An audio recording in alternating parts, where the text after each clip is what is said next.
We Have Issues is a weekly podcast full of reviews of comics and oversharing. We use grown-up language to make very childish jokes. You can find the show at wehaveissues.net, as well as anywhere else where average to not too bad podcasts can be found.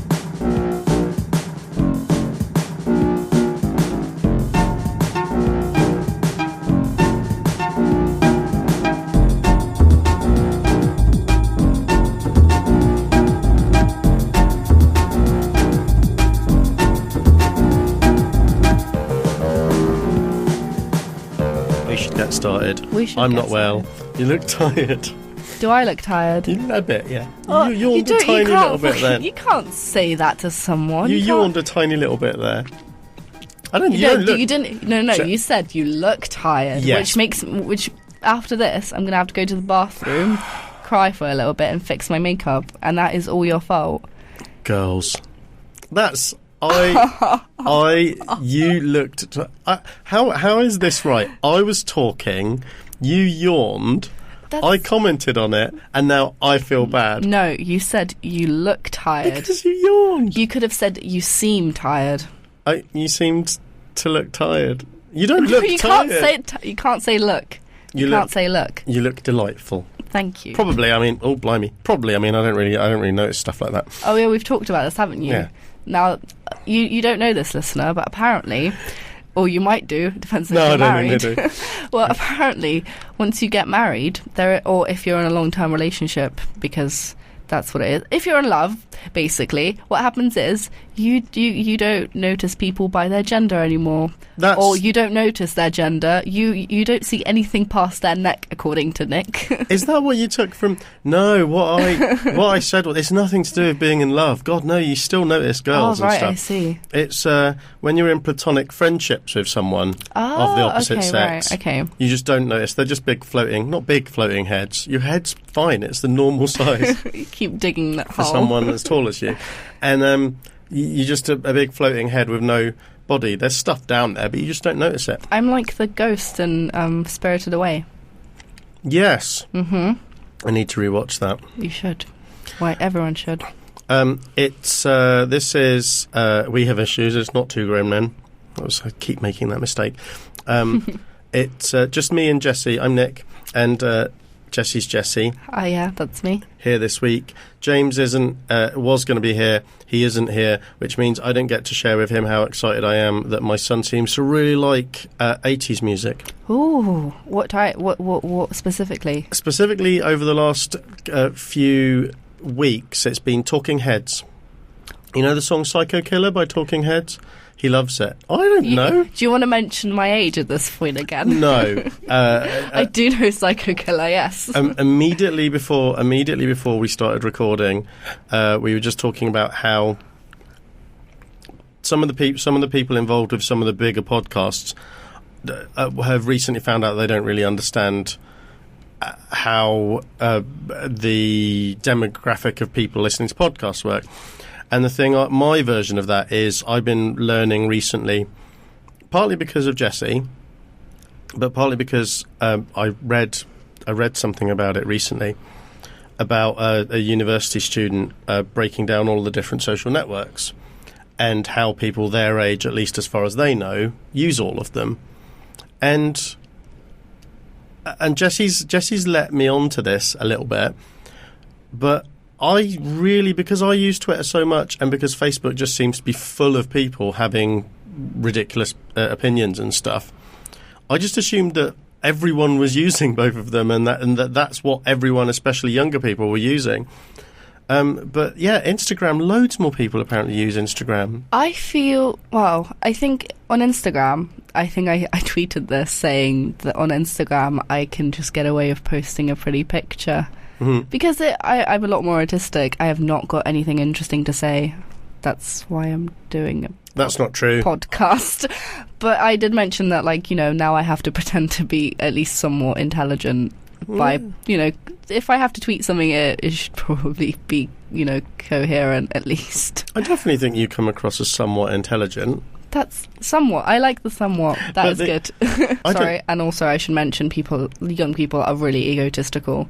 They want those likes. You are far more likely to get likes on Tumblr than you are to get retweets or whatever on favourites than on Twitter, at least in my opinion.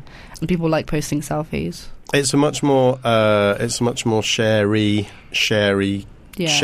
culture. Definitely. Share-y culture doesn't sound right. Share-based culture, but at the same time, it is very immediate gratification oriented. I have a lot of trouble with the willingness to just get rid of credit on things on Tumblr, for example. Stuff like that really bugs me. And also, it doesn't matter how thoughtful a text thing is, a text post on Tumblr is, it doesn't tend to get as much attention as images. They get shared a lot more and stuff like that. Did I say Tumblr or did I mean Instagram? Was I talking about Tumblr? I think we were talking about both. You said Tumblr. I meant Instagram. Oh, I don't know it's about hard Instagram. to get. Well, I get like some both, but I get more on Instagram. It's a lot easier to interact with people on Instagram, I found. Is Tumblr like does not seem like is not what like it seems. It's not like this welcoming community where everyone supports each other and talks to each other and reblogs each other's selfies. Actually, a lot of it is just I want followers, but I'm not going to follow anyone else. lots of anger. Lots of anger on Tumblr, definitely. Lots of stupidity I found lately. I think Tumblr's becoming this. Like this. We are we are as liberal as we can get, and like fuck all logic. And it's getting really on my nerves lately on Tumblr, so I'm not going on there anymore. So Tumblr's for stupid, annoying liberals, and Instagram's for egotistical people. But you can get, but it's good for people who are somewhat intelligent. And Twitter is for self-important assholes. Yeah, we've covered it all. There we are. No, that's absolutely true. My point was before we just left it completely. Before we completely reduced whole groups of people to cartoons. Cartoons, topical. Was that I can't assume that someone under the age of 35 has heard Psycho Killer by the Talking Heads. I just can't assume that. It is quite a popular song, I should point out. Is it? I suppose it is. It is. I suppose it's been used in quite a lot of things, hasn't it, as well? Oh, it's great. Well, I just know it because I'm, a good person. Yeah, well, no. I mean, I'd have to say anyone who knows, because I'm sure there are probably cover versions by new rock bands or something like that. So it's not. That's new spelled in you. No? Nope. So, but he also likes. He likes Prince Around the World in a Day. He likes that album. It's a good album. Yeah. But he likes loads of other stuff. I'm getting to hear all of these weird album tracks on this Talking Heads album I've got that I just wouldn't have paid attention to. Does he do a little dancing and everything? He does. To it? Oh, that's adorable. And he sings along to Psycho Killer a little bit in that he doesn't really know words, but he sometimes goes run, run, run, run to the bit.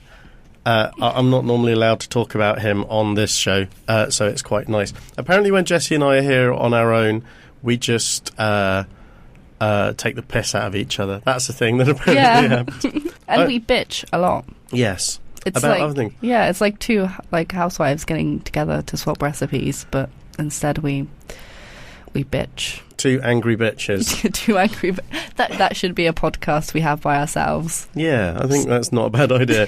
That's what I need to do, is start another podcast. It is 2015. Welcome to 2015, listener. Welcome to the future. Yeah, this is apparently the future. See, this isn't about your age, Jessie. This is about my age. Everything after 1999 still feels kind of like the future. It just feels like the most disappointing of all futures. I was 2. Yeah, okay. That's you. You're doing it to yourself now. I didn't do that. We didn't do anything over Christmas. Well, no, that's not true. We probably did things over Christmas. We didn't do any podcasts over Christmas. Sadly. The desire to do end-of-year lists and stuff like that, I don't really feel that desire. I don't think Jessie does either. They just... People know good things. Yeah. It's not like we're gonna revolutionize the comic book collective opinion by publishing a list of things we enjoyed this year. If we enjoyed it, we talked about it on the podcast, and that is the truth. These are the only 10 things you should have read in the last year. Fuck everything else. And And it's always the stuff that came out in the last 2 months. There's only had a couple of issues out as well. Because everyone forgets what came out. I don't remember what came out in January. I don't really know what was happening 4 weeks ago. Yeah, there you are then. I don't remember when, like, East and West came out, and I've got it here. So if this is out of date, I don't give a shit. we are going to be talking about stuff from a couple of weeks ago, but it should still be in the comic shops. Hopefully, I've got a book that I really want to talk about from a couple of weeks ago as well. There will be noises. There will be little like, and I'm hoping I won't be snorting or sniffing at any point that it can't be cut out. I'm really sorry, listener. I'm really not well. You will have heard me sucking a minute ago. I'm sucking on lockets. Oh, right. Okay. Oh. Jessie just gave me a rude look. I'm sucking on lockets. And the side problem to that, it makes lots of horrible mouth noises. But is it lockets that are also like a diuretic or something? Do they make you poo? I believe it or not, I wouldn't know. I think they might, so I have to be careful. But they are cranberry and blueberry. Oh, that's nice. Yeah, they're quite tasty. Mix. Yeah, fruity. Did you do anything comic-y over Christmas? Did you get to buy any comics and read comics? Did you get any comics for Christmas? Yeah, well, no, I didn't get any comics for Christmas. No. What did I get, though? Apparently I didn't get anything. Can you not remember? No. I didn't get anything significant. Well, I got lots of significant stuff. Not comicsy, apart from my Guardians of the Galaxy Christmas jumper, which I love. Oh, is it the Christmas style one? Oh, yeah. Yeah, that's I like that one. Like that. And apart from that, I didn't really have a Christmas, so... Oh, man. Yeah, it was good, though. I got some comics, like, I picked up from Moon Planet. So you bought yourself some? Yep. I'm keeping myself happy this year. I got one really little Scott Morse book that I haven't had a chance to read yet, but I really like him, so I'll probably talk about that at some point, although it is quite old. And that was... I didn't have a very comic-y year this year, but what I have done is inadvertently spent loads of money on video games. Ooh. But on Steam. But did you buy Fast and Light? Yes, and I basically... I bought a whole bunch of games that were higher profile and cost more money, like Company of Heroes 2 and Anno something, and... Is that the new Anno? Yeah, the one that basically Ubisoft doesn't want you to play. Pretty much. And a couple of other games, and I've ended up playing Faster Than Light, which cost me £1. Because Fast and Light is the most adorable, like, addicting, oh fuck, they destroyed my ship again game It's fucking amazing. It is. But like, I go to another galaxy, I'm like, oh, let's go to this galaxy, and then I take a fucking step, and I'm dead. The last time I played it was a few days ago, and I got to the very, very end of I was fighting a mothership, and that's when I died. And it was like, it's kind of an insta-death game, listener. It's really worth... It's very difficult to explain, and it only costs a couple of quid, so it's definitely worth having a look. Yeah, it is. And it's adorable. It's got the most adorable music. Yeah. It's got a nice feel to it. The music kind of haunts my dreams in that I keep hearing the music now, and I'm thinking, oh, what is that? And it's definitely Faster Than Light. Always. It'll always be Faster Than Light. Yeah. So I ended up spending so much time on that. What did I do over Christmas? I didn't do anything. I spent it with my granny watching really, really odd movies. Like, we managed to watch, like, Casablanca and, like, Gone with the Wind. And by the time Christmas was over, I was so obsessed with Cary Grant that I was, like, texting my boyfriend, like, why can't you be older and in a suit? Like, why aren't you like this? Why aren't you Cary Grant? And dead now. Yeah, but... You just mean, like, of that type? Maybe not when he was an Afternoon Delight and he was really, really old, and, like, Audrey Hepburn was really, really young, and it was really, really dodgy. I haven't seen that, but I do love an Audrey Hepburn. It is really good, apart from that she's supposed to be, like, sort of like a prostitute again, which seems to be her thing. Prostitutes and nuns. Yeah. And he is quite old, and he did say, like, apparently that he wasn't really up for playing the role because he does look like a granddad. Maybe I won't watch that. Have you been reading The Fade Out? The latest yeah, I have. I got Ed Brubaker issue and Sean 4, Phillips thing. yeah, the other day, and I do mostly get it because the art is gorgeous. It is so good. Slightly older Hollywood, Yeah. but evocative of that time. I guess people like Cary Grant were coming in at around that point, I think. But yeah, it's really interesting. If the listener hasn't read it, it's a really interesting sort of noir crime story, but set in old Hollywood. Yeah, and it really isn't. Like, I don't know. The feel that I have for it is there isn't anything like that at the moment. No, like you there do isn't. get duplicates of there's lots of sci-fi out at the moment. I think from Image, for example, whereas Fade Out really stands by itself. It's completely different In that feel, yeah. I want to write something at some point about the duplicates, because there's loads of stuff that's really good but really similar. Not really similar, but things like Low and Undertow. They're both comics about really old, dying civilizations under the water and people trying to. And they're both quite brutal and stuff. And there's a few pairings of comics that are really different from each other, but set Have in. the same If you feel, described them, they're basically the same sort of There's setting. something else that the art was so similar, I just thought it was a variant cover. I think the week that Drifter came out, which I've only read the first issue of, I don't know how that's going.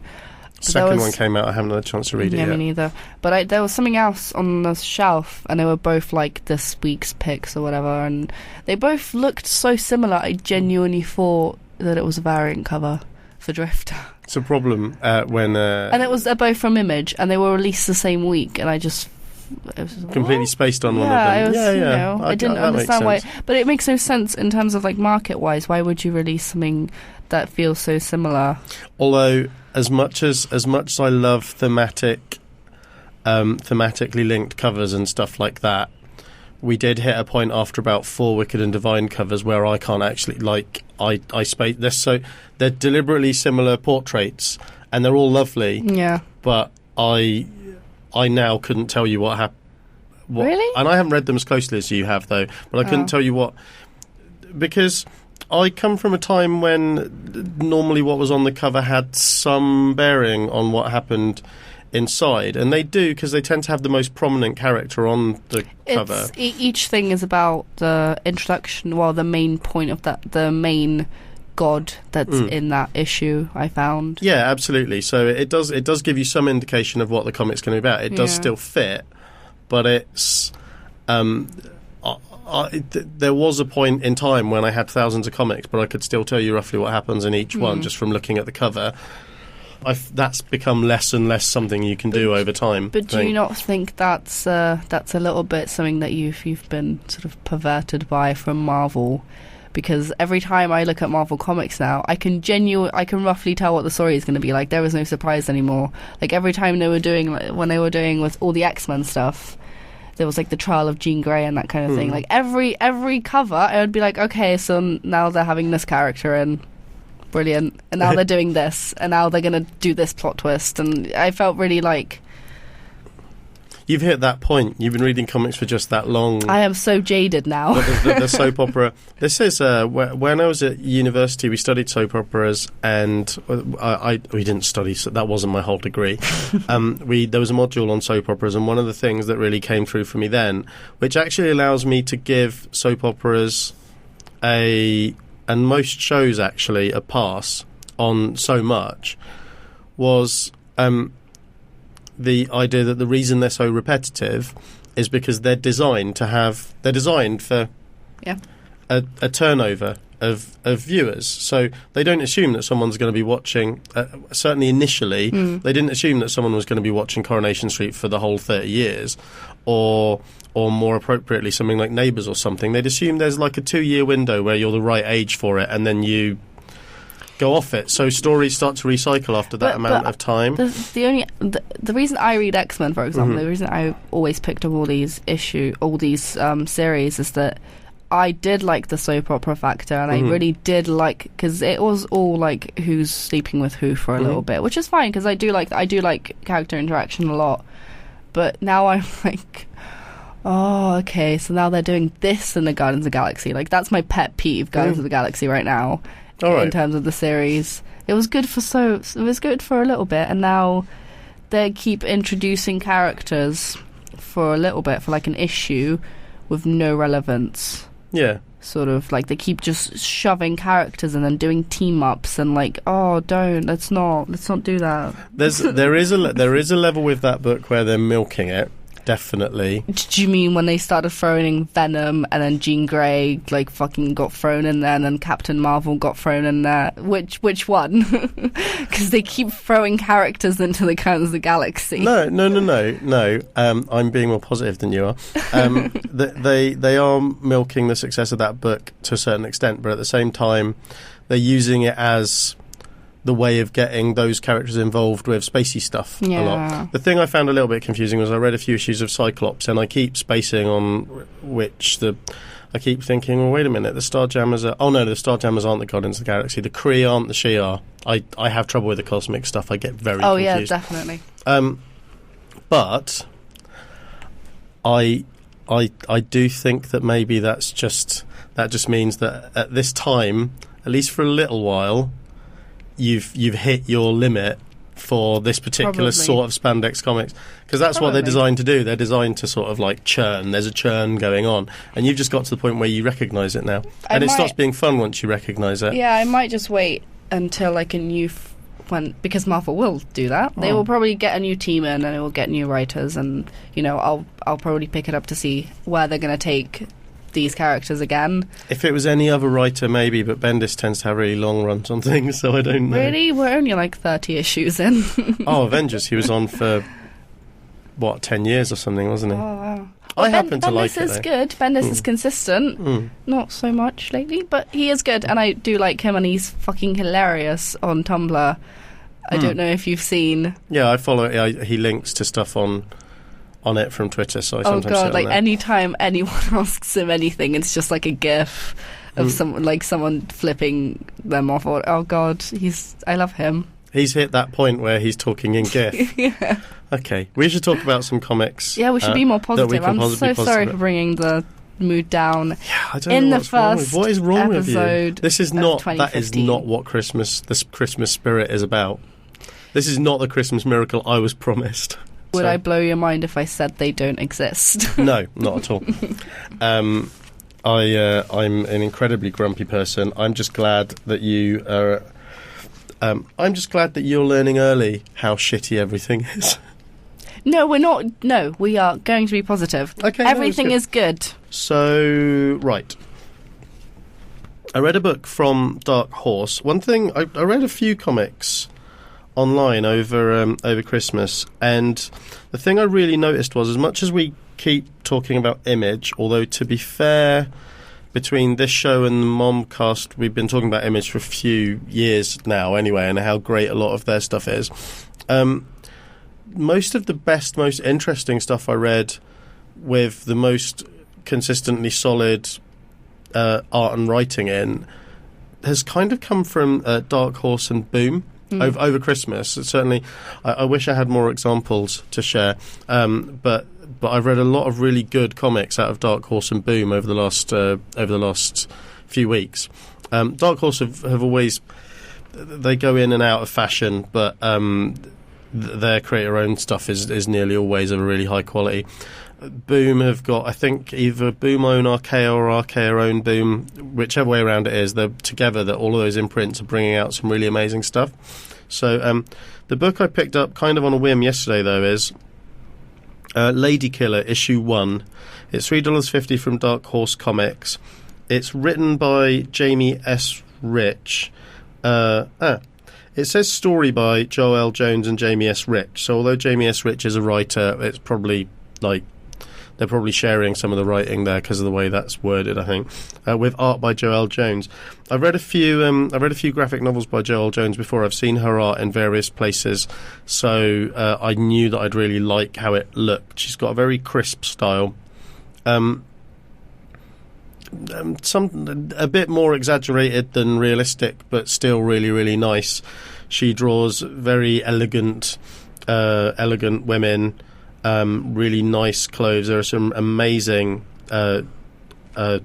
spreads. There's some really, really good art in this. But basically, I'm getting a bit ahead of myself. The comic is about, I think it's set in the 1950s or 60s. By the fashion of it, I think so. That's where from what I can see. What I'm going from. It's the main character. It starts out she's an Avon lady in a very crisp blue outfit, a very stylish blue outfit. Looks a bit like, I guess, something JFK's wife, Jackie Kennedy would have worn, that sort of thing. So I guess that's the 60s, isn't it? Mm-hmm. And she's an Avon lady, which kind of fixed it a bit in time. And she turns up and she sort of presses her way into this older woman's house, and then it quickly becomes apparent that this Avon lady is actually a hit person, an assassin. It gets very brutal very quickly. There's a little bit of sort of coy humour to the situation. There's the splash page. The first splash page is actually kind of funny. It's her in the aftermath of what she's been doing.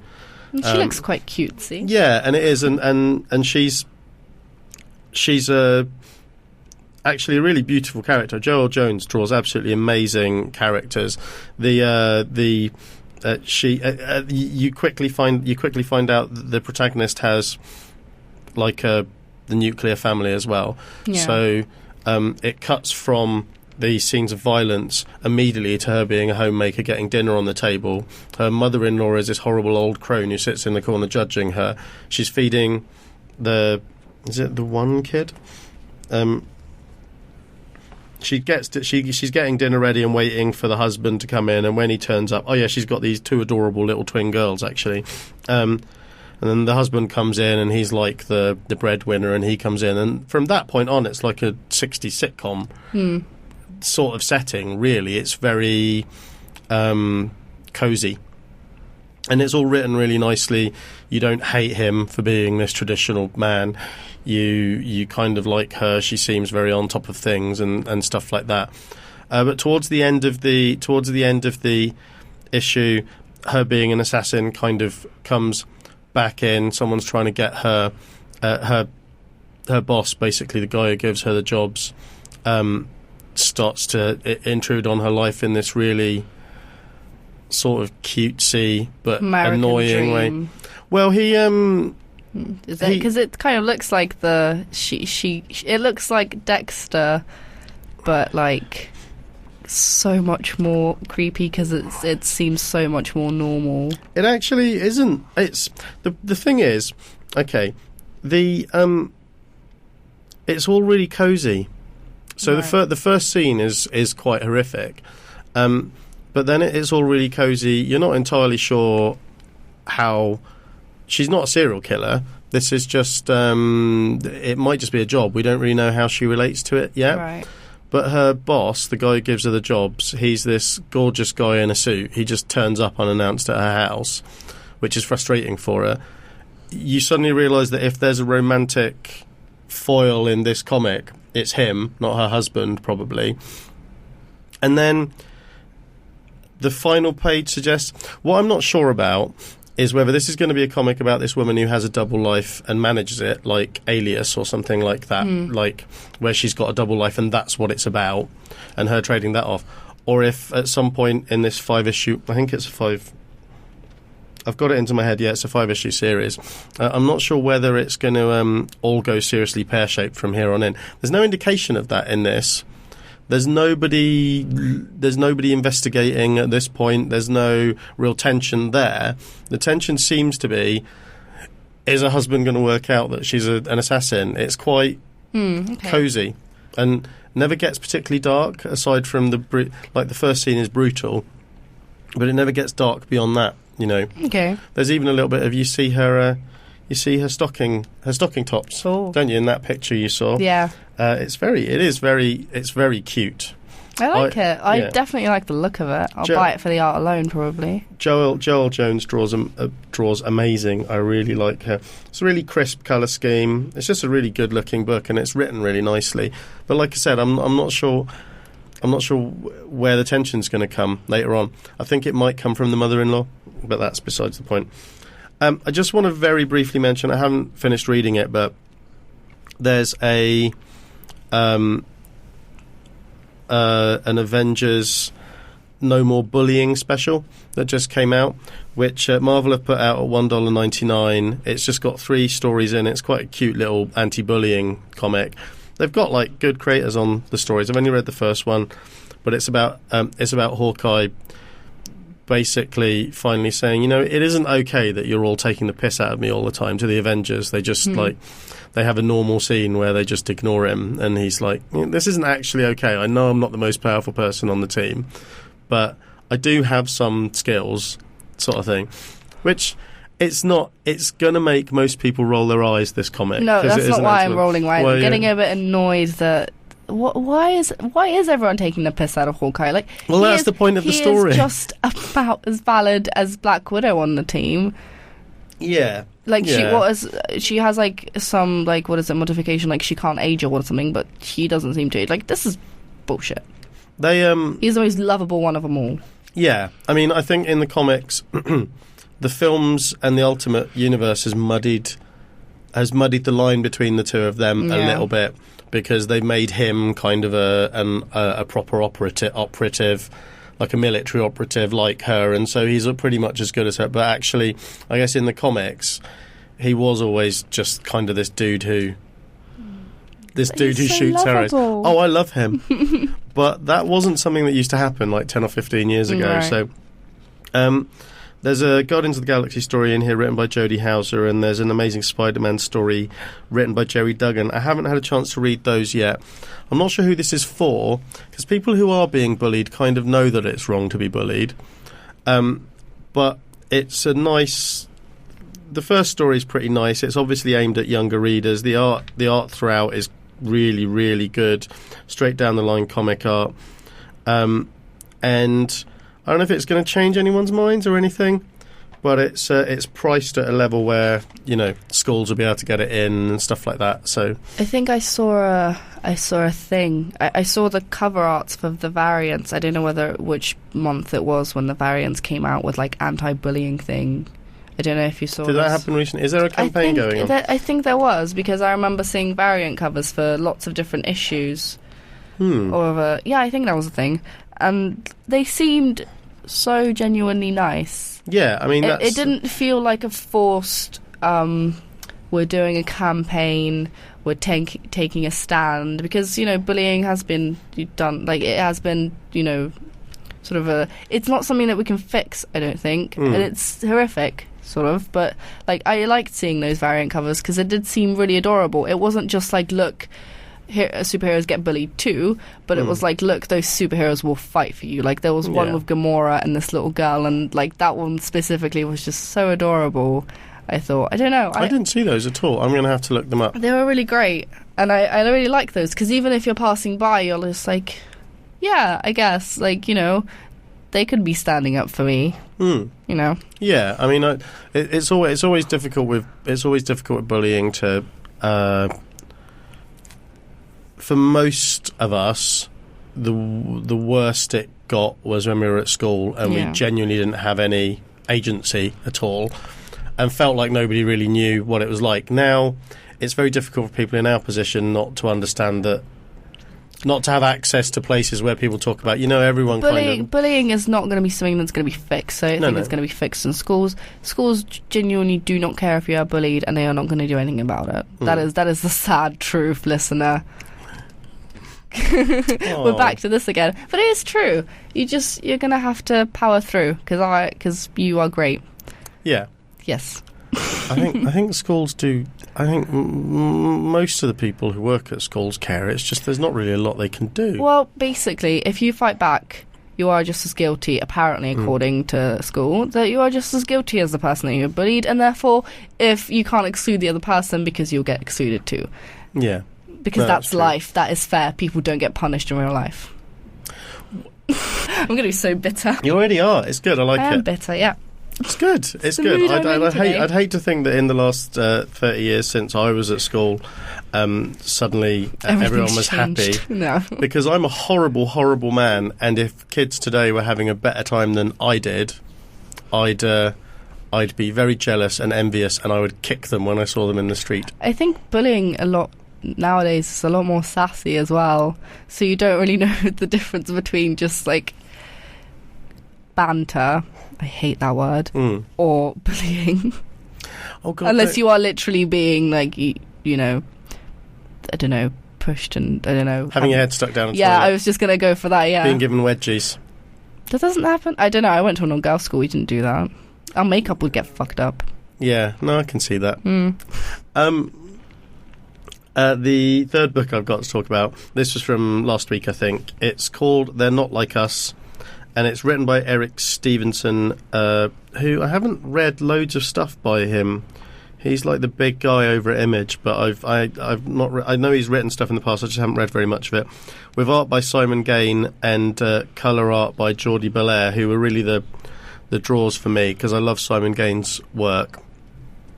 The last thing I read with his art in it was a Godzilla comic, actually, and he was the only reason I was buying a Godzilla comic. So, no. And colour art by Jordie Bellaire, who's always great, but does so many books that her colour alone life would be very expensive if I literally just bought every book that Jordie Bellaire coloured. So Simon Gane doesn't do as much, so it's right. This is interesting. I've been reading Deadly Class by, I think it's Rick Remender, and I'm trying to remember who the artist is. I want to say Wes Craig, but I'm not sure. I can't remember, but I know exactly what you're talking about. Yeah. And although it's become something very different, I thought when reading the first issue of that, I very much thought this is basically it's basically Harry Potter, but with murder instead of magic. That's basically what it is. This kid gets taken from destitution and like plucked from destitution and being an orphan and stuck into this posh, mysterious school. Yeah, where everyone's learning how to kill people better. That's basically what Deadly Class is about. But is a part of the bad guy soul inside the main character is the question. No, don't be ridiculous. Now you're just going right down the Harry Potter. All right, I'm sorry.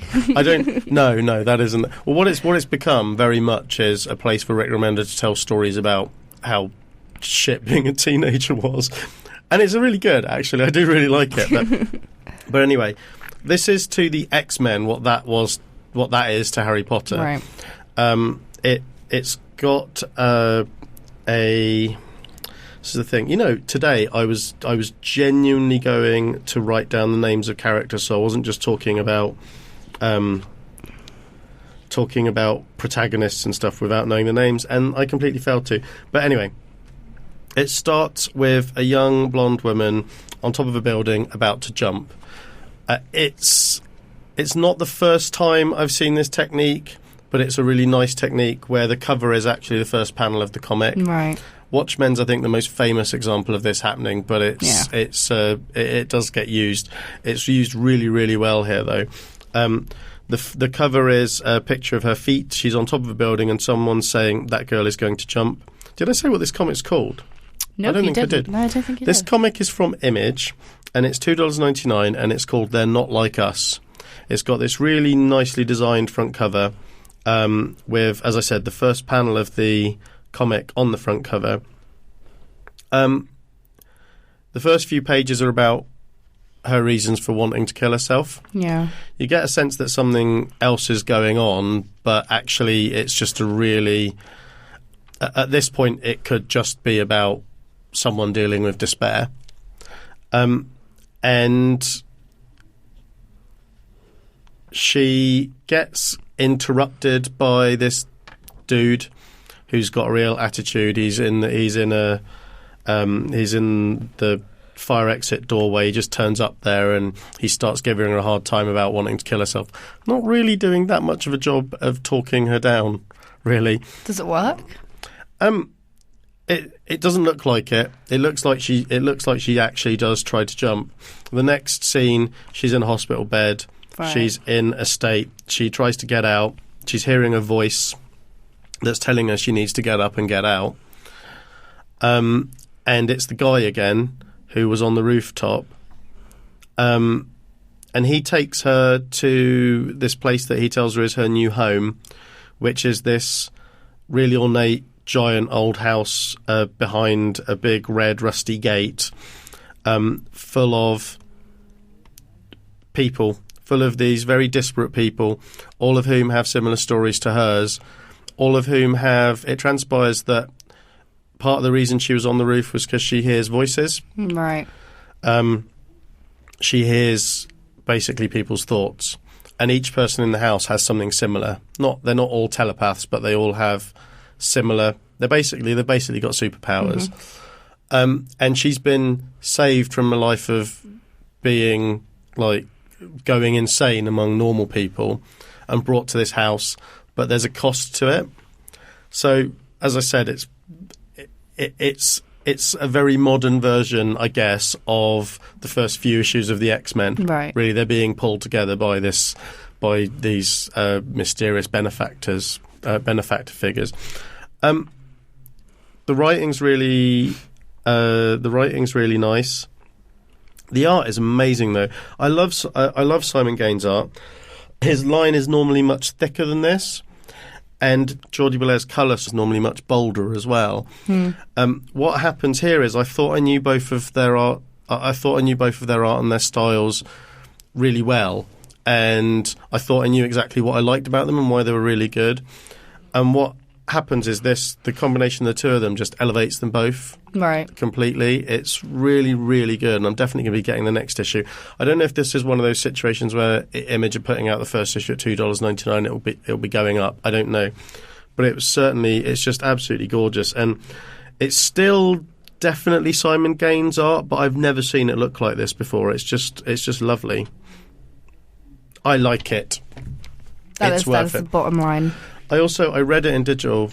I read it in digital format, and then when I saw it on the shelf at the comic shop, I flicked through it, and I think it just looks better on paper. It's very delicate. The art's very delicate, and it looks really nice and really crisp. It does look really pages. crisp, for I can see. Yeah, really nice. It reminds me a little bit of Trees, the Warren Ellis, Jason Howard comic, in terms of how it looks and how it feels. It's good. I like it. So we both got a couple of other books. Yeah, we do. Which one do you want to talk about first? Oh, I don't know. How about the Odyssey? Let's talk about I'm that still first. in the sort of awe that the new issue is out. Yeah. That wasn't just a hallucination. Yeah. The first issue wasn't just a hallucination. Well, I'm really happy because I really have been waiting for the next issue because I really wanted to know where everything was going. And this pretty much answered everything. So if you were wondering at the end of issue 1 of the Odyssey, listener, what the hell's going on, fear not, for I have explained it wrong apparently. And there are no men. Yeah, I don't think that is the big reveal. I didn't know that. I don't think that's on you. I don't think that was clear in the first issue. It was explained very well in this. This is ODY-C. ODY-C. Yep. From ODY-C, that's it, from Image. It's written by Matt Fraction with art by Christian Ward. It's $3.99, and issue 2, I think, was this week, wasn't it? Yeah, it was. Came out this week. The first issue, it's not as simple as just being a gender-swapped version of the Odyssey. It's heavily inspired by the Odyssey, but it's set in this space opera, completely new world. Yeah, it's not even.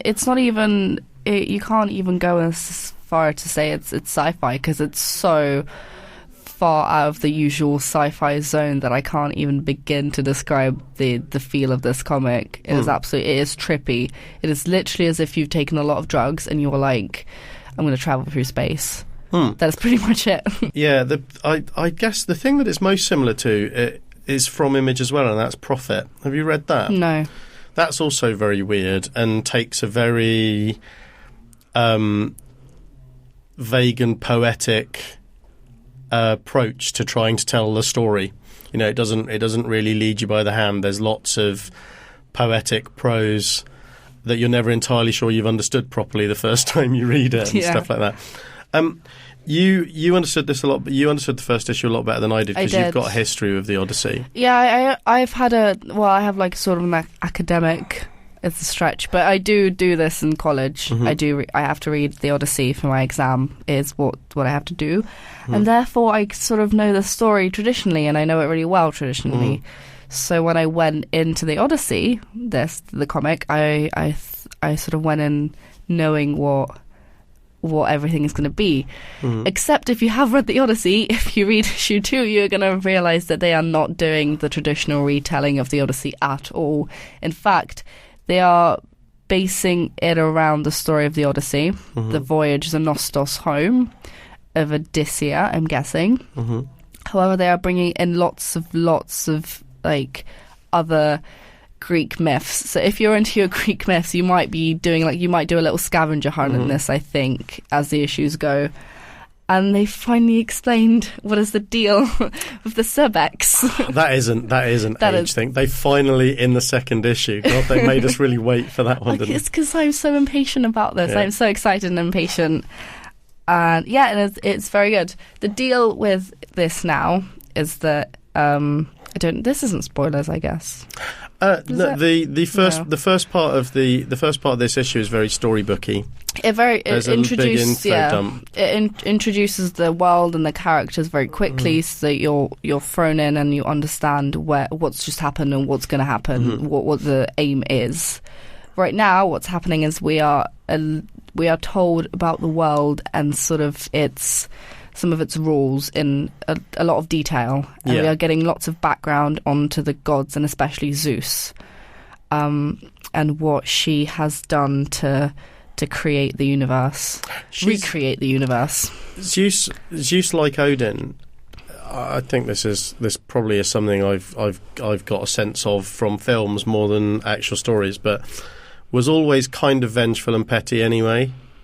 But this version's Zeus wasn't vengeful and petty. Zeus was usually his attitude towards everything is I don't give a fuck. Yeah. That wasn't even vengeful and petty. He is the thing about Zeus is why you might think he's vengeful is because he is like the god of Xenia. The idea of like welcoming like guests into your house and offering them lots of things in exchange for like information and giving them like things and giving them like it is polite. It is to do that, and you have to do that.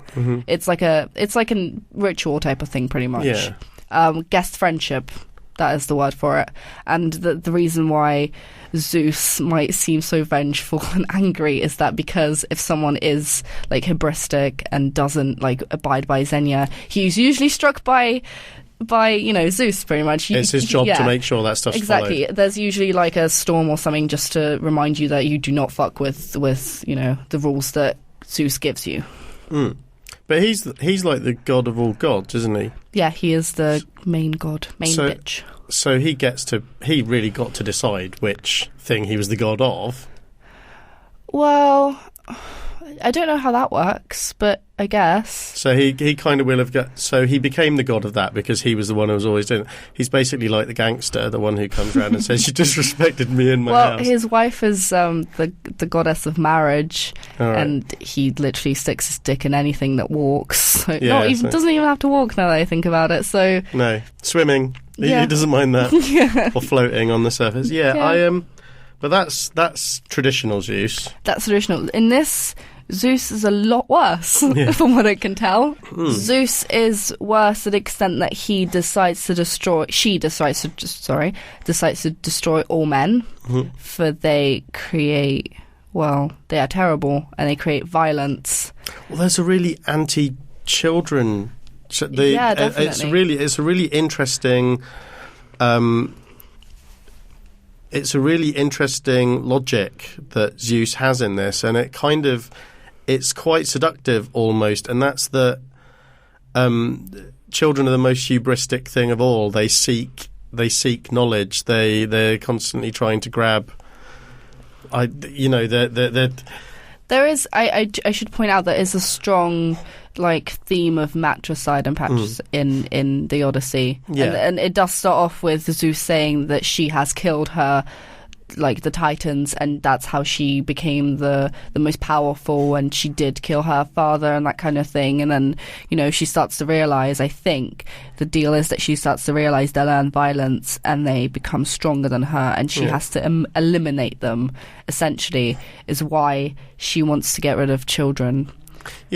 She So she doesn't want decides this. she's not just going to keep an eye on rather than her not have kids with loads of people. Yeah. She's just going to kill all off. She's going to kill off the chance for Yeah, offspring. there's like completely. a little. There was a little bit where there was a little panel that she goes, Heracles, be kind to your sister, when he's pushing her away like by the face, pretty much. Which, you know, that's obviously Hercules. But, you know, and that I found that really funny because, like, how do you go from my children are fighting to exterminate all men? Yeah. It's there's this interesting, and I don't know how it plays out in the actual story. I suspect that it's not dissimilar. That you get this sense through this that Zeus has got it into her head that children want to kill their parent because it's like encoded into their DNA rather than because their parents are complete dicks. So it's kind of one of those self-fulfilling prophecies where she does these horrible things to everyone. She is as a way of trying to stave off that future. She is an absolutely vile character in this. She's great though. She is, and and basically the main thing about this issue is the idea. She explains the idea of the Sebex, which is all down to Promethean, who decided to, I don't know what the quote was, but decided to give the gift of life, like birth, instead of in the original like myths where it was Prometheus who stole fire. Yeah, and that's why he was punished. In this, Promethean does give the gift of, although there are no men, I think the idea is that it's not a man, it's not a woman, it's a Sebex. It is a sort of way to have children be born. I don't quite understand. But they can only be girls or Sebex. Yeah, that is the idea. So there are no men. They don't break Zeus's law completely. There's it's not obviously the first time that flame of life has been it's probably far older than this, but Frankenstein's called the new Prometheus.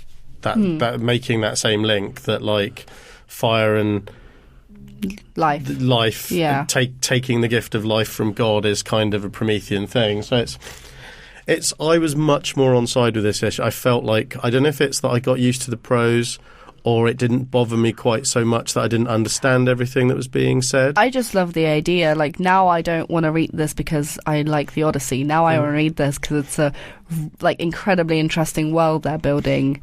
And especially the idea of the Sebex, I wouldn't have. I don't know. I can't imagine myself just coming up with the idea of like, instead of sealing, fire, like, instead of taking the traditional myth and like making it so interesting. I really want to know how this plays out with Tellum, which hasn't been mentioned again. I'm never going to find out, am I? Yeah, maybe in the third issue. I mean, it's okay. They've only been 2 issues. They come out every month. That's not fast enough. Oh, they can't do this to me. The art's really gorgeous by Christian Ward. I found it a little bit odd because I finally got round to reading what was it called? The Multiversity Pax Americana. Right, yeah. Over the weekend, and that was the most. In terms of how the story was told, that's the most comparable to this that I've read around this period of time. There are lots of tricks that Grant Morrison and Frank Whiteley pull together narratively that are kind of reflected in this. It's, to be honest, the impact that Whiteley and Morrison's collaborations have had on comics since they started doing them have been huge anyway. Yeah. And this is what I think it's fair to say that Christian Ward and Matt Fraction on this are kind of dipping into the same pool. But Frank Whiteley's art is so tidy. Oh, definitely. That there were times when I was reading this where I was noticing that he's got a very untidy style. But it's not. But it didn't bother me. I just really noticed it because I just read a Frank Whiteley comic. Yeah, the thing about Christian Ward art, I love looking at it just so I can see like the tiny little, like, especially on the bigger sort of spreads, especially when they're showing the Sebex, that little part, like the little circle in which a character is and sort of encapsulated. It's so gorgeous. It almost looks like a painting, like a Renaissance painting. It's absolutely amazing. It's very rich. I mean, the art is the writing's very poetic, and there's a lot in it. I think he said Matt Fraction says in the letters page that it's the most he's ever considered the actual choice of phrasing in anything he's ever done, and so and it kind of does get through. I think that was part of my problem with the first issue, was I felt I was missing stuff by not. I thought I was missing a lot more by not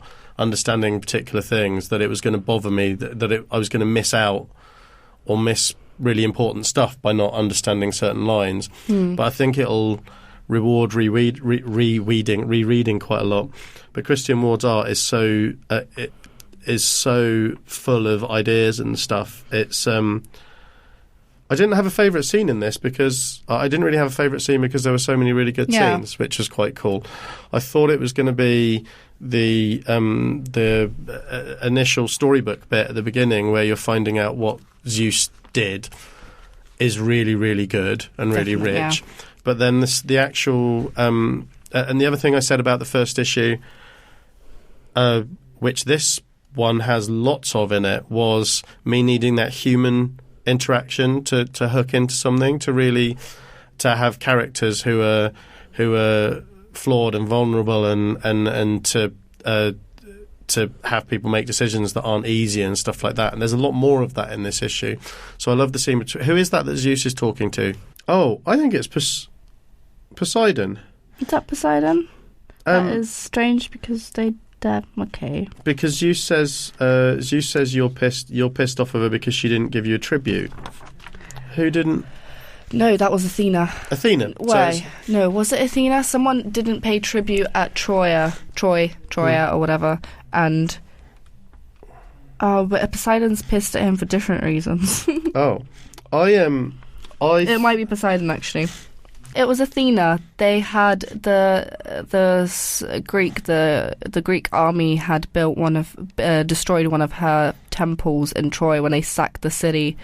So Athena's rage threw, I think, Odysseus as well into a storm, because she was just like, I can't believe you destroyed one of my cities, even though she was on the side of the Greeks in the battle. But Greeks are just clumsy. But I think this is Poseidon. You're right. Especially with all the water around them. It's very confusing. Well, it's not confusing. It's a really, really good scene. It made me think of... I'd never really thought of... If it is Poseidon, I'd never really thought of Poseidon as a trickster god, but it's got that feel, that Loki feel to it. If Loki and Thor made out. The thing that's interesting about it is I thought this was just going to be a universe where most of the people were women. I didn't think there was going to be an origin story to why it was like that. Same. So thought it would literally just be accepted as these are the heroes because of this, that is true. They are heroes not because they are women. I mean, men aren't around. Yeah. They are heroes in their own right, but there is a reason why men aren't around. Yeah. Which I wasn't sure was going to be a thing, and I really like the way it came about. The reasoning behind it's great. The Unbeatable Squirrel Girl. Yay! I got the Scotty Young cover. As someone quite rightly, as a few people have quite rightly pointed out, Scotty Young covers are kind of... Scotty Young's art's still great, but they're not appropriate for every single... They don't feel as appropriate for every single book as they maybe did a year ago.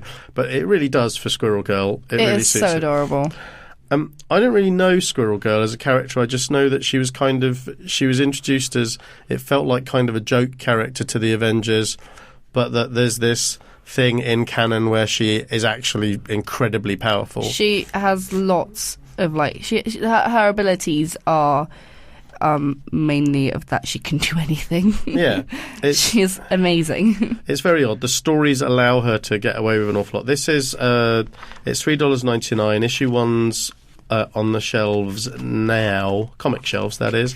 It's written by Ryan North, who is my real main draw to this because he's amazing. He did a comic called The Midas Flesh that I read last year that was it was one of the highlights of last year. With art by Erica Henderson that I really liked. I don't know her art at all, but it really does go so. I don't think I could have anyone do a better job with the art for this comic. It was just so right. It's so cute. It's it's very cartoony, but also very rounded, and the characterization's really, really great. So, okay, so Squirrel Girl is she's got the proportionate powers of a squirrel, like the joke that has come out about every implement since Spider-Man was invented, that if you got bitten by it, you'd get the powers. It's effectively, she's got the proportionate speed, strength, and everything else of squirrels. And she can talk to squirrels as well, which is amazing. Provides some of the funniest dialogue. Yeah, oh, absolutely. She is Squirrel Girl. She's, I guess, a teenager, because in this issue she's talking about leaving Avengers Mansion, where she's been living as a squatter in the loft, in the attic, to go to college, which is uni, I'm guessing. Yes, yeah, I think so. Her real name is Doreen Green, which isn't which rhymes rather than same letter for Peter Parker. Yeah. It's not one of those alliteration. It's not alliterative, but it does rhyme, which is kind of nice. It's so cute. The other main supporting character is her best friend Squirrel, who's called Tippy Toe. I just love this. How can you be sad reading this? Who's well sassy. And she's got a lovely little bow. Yeah, she really has. She's a well sassy little squirrel. It's really difficult to explain. It's a very knowing comic. It's kind of dense in one way, in that the story's fairly straightforward. You're introduced to her. She beats up some muggers. She's sassy while she does it. Of course. And then she goes to university for the first time. She's doing a really half-assed job of having a secret identity. She doesn't seem to be very good at it. A lot of humour comes out of that. Tucks her tail into her butt, so she has like a nicer, cuter butt, which I thought was amazing. And she meets her college roommate, and her college roommate looks like that they're going to be a bit difficult, but it's fine. The stakes feel kind of low at this point, but there's so much packed into it in terms of the thing about her butt. I wanted to mention that the way she says it, the squirrel says, "What, you're going to hide the tail? How are you going to do that?" She says, "I'll just fit it in my pants." And she says, "I just happens to appear to have a conspicuously large and conspicuously awesome butt." And after she said she had an awesome butt, this is desperately inappropriate for me because she's like just going to college, but I couldn't stop looking at her butt. She really does have a cute squirrel butt. It really does. And there's a little panel where she's walking and a guy turns around and like there's this angry girlfriend looking at her like, how dare she have a cute butt. But he's obviously just wondering, he's like, wow, she's got a really cute butt. Wouldn't you like? No, it's a tail. She's adorable. She's got little buck teeth. Mm-hmm. She's just such a cute character. I saw people on the Facebook group when the art for this and a few panels were first shown. It got slated. Yeah, and it was weird because I was like, okay, I think they don't understand what Squirrel Girl is. It's supposed to be like this, I think. It fits it so well. It's not supposed to take itself seriously at all. That's it. There are two different things going on. For me, my first instinct is I don't know what you guys want, because this is diverse. This is just a different sort of comic. And then the other part of me that is much smarter cuts in.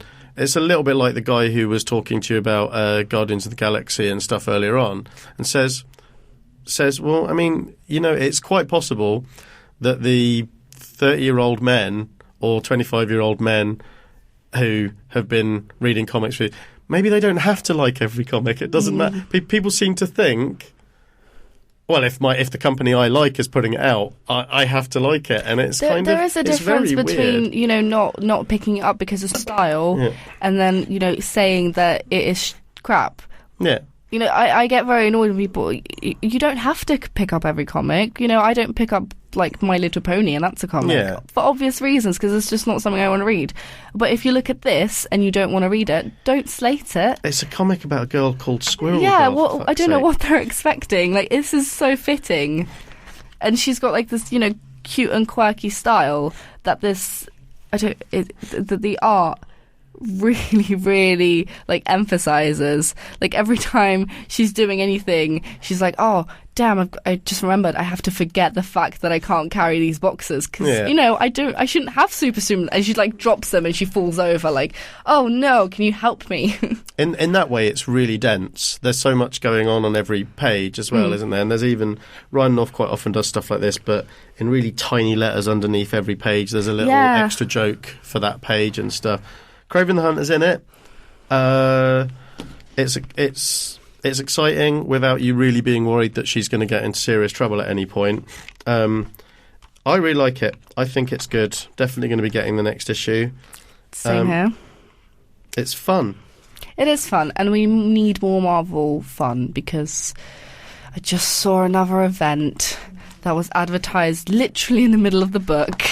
I think I turned to my friend who's an absolute like Squirrel Girl fanatic who did a review of like this funniest review ever of this comic, like her first reaction. And the writer for Squirrel Girl, like I think, did he follow her on Twitter and like totally liked it and he thought it was absolutely hilarious. Which is adorable. Yeah. And, like, she got really happy, and then I got really happy because I really like when people get happy about things that are released. And then I turned into this page, like a fucking 2-spread page, like, about another Marvel event. But do you not like Kitty Pryde going out with Star-Lord? I think that's cute. I think that's fine. That's not my problem. My problem is, they keep... don't get me started on. Look how many characters there is in that panel. Okay, it's good. It's fine. There's about 10. I've stopped picking up Marvel anyway, so you clearly haven't. You've got an Unbeatable Squirrel Girl right there. I left 3 Marvel books. I left Captain Marvel, Miss Marvel, and Deadpool. And I've wiped everything else because I'd rather get the Marvel Unlimited stuff and read lots of other things. You're thinking of moving. You're thinking of going to that, aren't you? I found I've got Marvel Unlimited. I haven't read that much of it though. I'd rather have that because it's only $9.99. Yeah, that's not much for a month. That's less than a World of Warcraft subscription, and I can pick up my Image comics and not be broke. And I prefer picking up Image comics. They seem a lot more effort is put into them. Have you read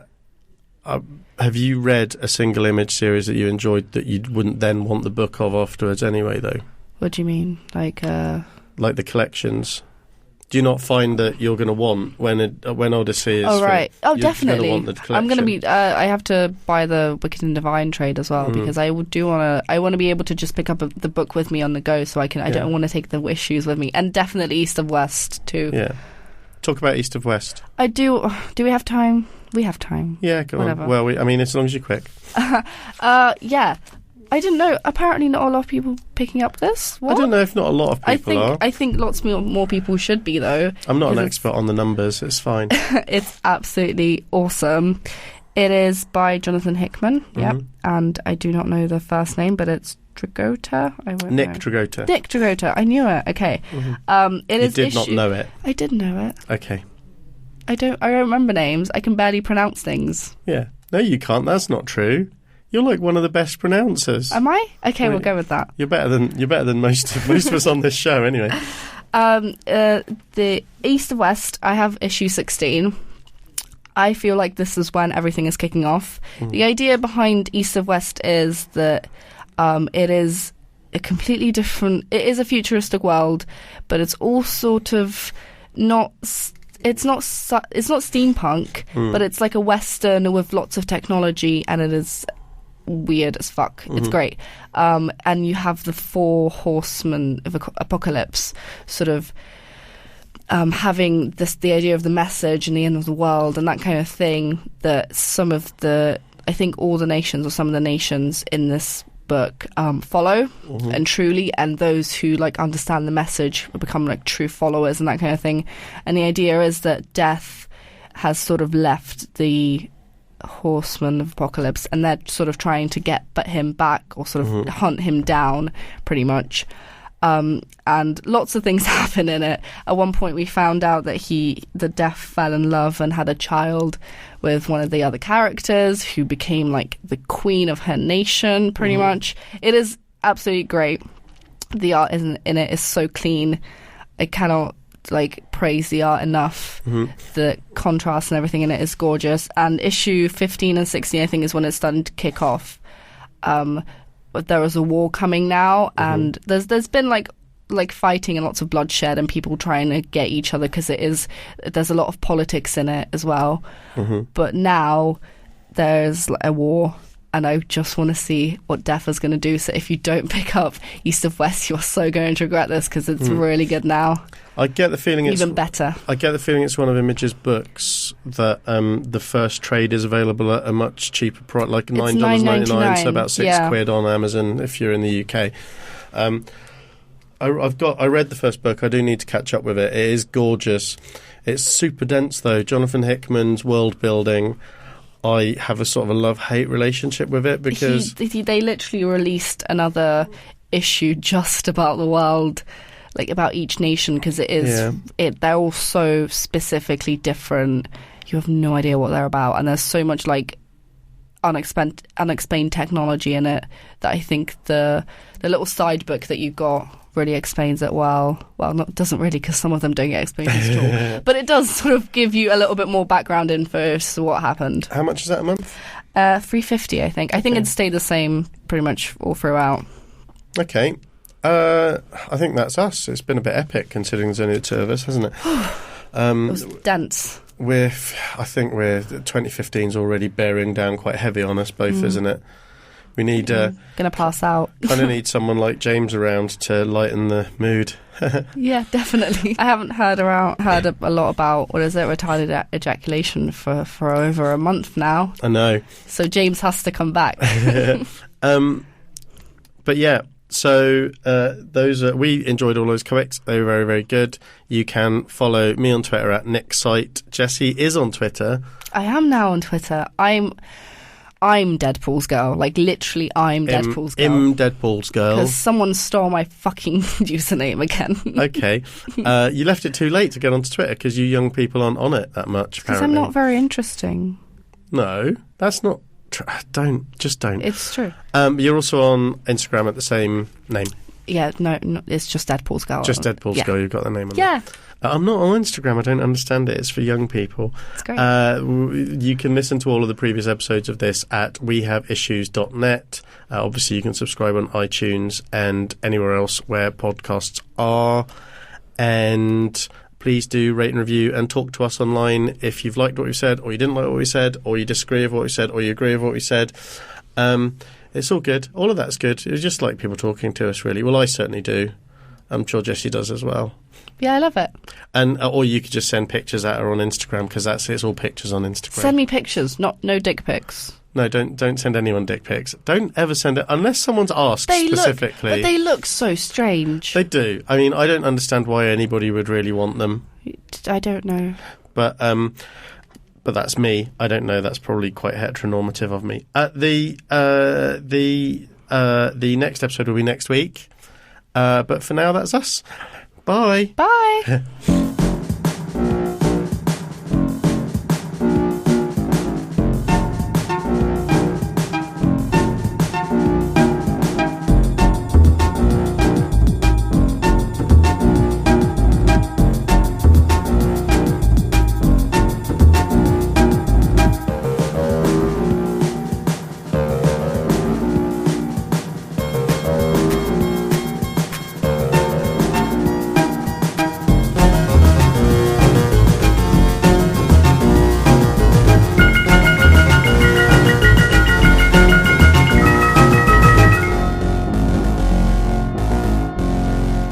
I forgot how you finish a podcast. You did well. Totally forgot.